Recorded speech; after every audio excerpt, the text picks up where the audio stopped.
Hey everyone, this is Bo from the My server. I'm here to do a video on the new Baltane missions, counterattack, and siege weapon. I know it is so long overdue, guys, but here it is, my video on these missions as well as the elite mode. So let's get started. Alright, first things first, let's talk about counterattack. Counterattack has a special interesting thing that you guys will need to pair up squires in for a squire bonus combination. Now here is the combinations you guys can get. First off is Logan's Heart of Gold. Logan can be paired with any of the squires, and by doing so he's going to recover their HP after the area is cleared without your help. So that is pretty much a general bonus here. He can be with anybody and it's cool. The other bonus you guys can do is the Debutantes, and it is kinda an early's combination. It is probably the best combination because they have HP increase and attack increase. So there's not really anything negative about this one. Another combination you guys can do is Kana and Dai, and basically with their combination, the Dogged Destroyers, they will have their attack greatly increased, but unfortunately their HP will be decreased. So another thing is that it really depends on your playstyle whether you want to increase their attack or their HP. The next one you can also do is Core and Dai's combination, the reliable ones, and with this combination both of their HP will greatly increase. Unfortunately their attack will decrease. So again, it's really all about your playstyle, how you guys want it to set up. The next one is a pair of Scalawags, and it is Early's and Core combination. With this combination, they basically both have their attack increase. Nothing negative about this one, so also a good combination for those who want to do attack. Lastly, the final combination is Elsie and Dai, and it is the Shy and the Hated Guy. With this combination, you will have Elsie's attack greatly increased, but unfortunately Dai's HP will decrease. So that is basically all the combination bonuses you guys can get. If I had to share with you guys my opinion on the choices here, I would actually focus more on HP because if anything, you are the person that will be doing most of the damage. And you would want your squires to survive for this mission, otherwise if they die, unfortunately you will fail the mission. So here's the combination you guys can set up as a suggestion. For those who want to focus more on HP, look to the left. If you guys want to focus more on attack, look to the right. Again, this is just a suggestion and is ultimately up to you to decide based off of your play preference. Alright, so let's go ahead and start off by showing you guys how counterattack works. You can access the mission just like any other Baltane mission from Schwann and choose the option counterattack. It'll plop you right into the mission, and in this mission it's pretty similar to Albert Nights. If you guys ever done Albert Nights, you have to clear several different maps, but here you will have the help of your squires. So first you'll have to choose your team and kind of pair them up so they go to several different maps while you work on your own map. You will see on the right side a little list of your squires and telling them how well they're doing. It's very important to look at this just in case some of your squires are about to die, you want to assist them. Or if they're taking too long on a map, there might be something suspicious there, a very strong enemy that you might actually want to fight. Once you've cleared your region, you'll have several options to choose from. You can either go to another region, which I don't suggest, or you can choose to help your squires, or you can kind of just click on no, you don't want to continue because there might be something on the floor you want to pick up. Now in this case, I really suggest you guys help your squires because you don't want their HP to go down to 0 and die. If they all die, you will fail the mission. But generally speaking, in basic mode, they're really easy and they won't die so quickly. So as you can see, I am assisting a squire here, and you can see them actually fighting. They're not the best fighters in the world, but you know, at least it can hold them off long enough for you to help. The squires can also clear their own map area, and in doing so, they might actually run into the boss. So you can also run into the boss as well. On the right side, you can see if it's red, that means the boss is in that location. If you find something important on the floor, you can always click on the button, no, we need to halt, and then you can go ahead and pick up your item and hit the orb to choose the option whether you want to help a squire or continue on to a different location. Now another reason why I suggest you guys help the squires is because you might run into an enemy called the Sneaky Disciples of the Prophets, which are these little robed guys, which are really kind of tanky, but if you kill them, they are always guaranteed to drop something interesting and useful. So definitely suggest you guys try to find these guys because you can actually get some nice loot there.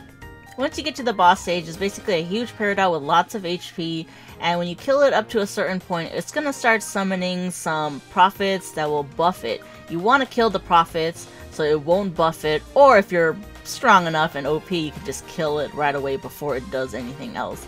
And that is basically how the mission goes. Once the mission is cleared, you'll have the reward summoned right on your foot, and that's that. That's basically the run.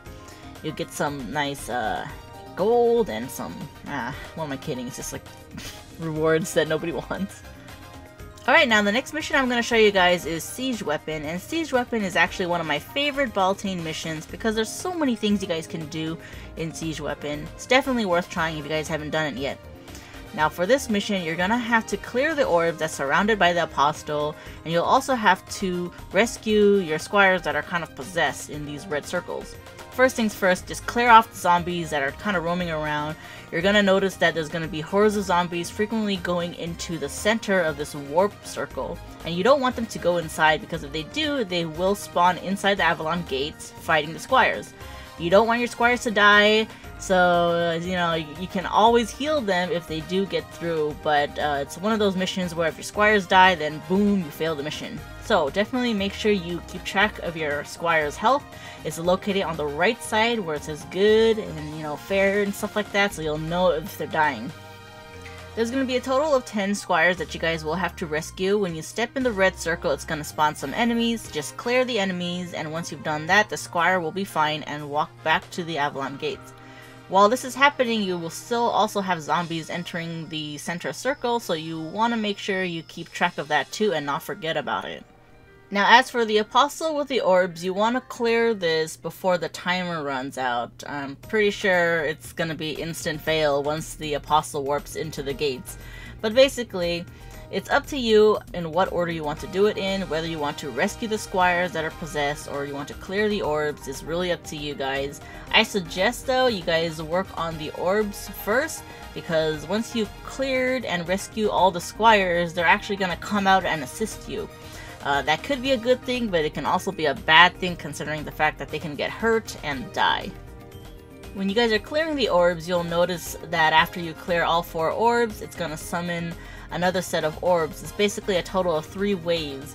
While you're doing this, again, don't forget about the center. This is where the zombies are going in. You want to clear this always to make sure none of your squires get hurt. I'll honestly say that in basic mode, it's not going to be much of a huge deal, but if you guys are doing this on elite, it is definitely a huge deal because the squires are super squishy and they can die really quickly. But in basic, they're kind of more beefier. Now the orbs, as you clear them, you'll see that they'll get progressively harder. There's going to be some larger enemies that will spawn, and by killing them, you might have a chance of getting some interesting loot, such as Baltane Elite passes, which is definitely what you guys want. Once you clear all the orbs and you rescued all the squires, the mission will be cleared automatically and your chest will land at your foot. And that is basically the end of the mission. Very simple, but kinda, you know, challenging, right? Speaking of challenging, the next thing I want to show you guys is the Elite Mode Baltane missions. I'm not going to showcase all of the Elite modes, but they're basically beefier versions of the actual mission. The Elite modes will require you guys to use blue passes, and they'll have their own name to it. They're not going to work for all missions, unfortunately. So once you've chosen whatever mission you have the pass for, it'll have an option that says Elite Mode. So click on that and it's going to use up the pass that you have in your inventory. As I said, Elite Mode is definitely beefier than the original basic mode. It is going to be a lot more harder, the enemies are a lot more tankier, the mobs are probably more faster. In my opinion, I feel like they're more faster. And what might take you a short amount of time to do in basic may take you a lot more time to finish in Elite. So for example, I'm doing right now Knights of the Round Table in Elite mode.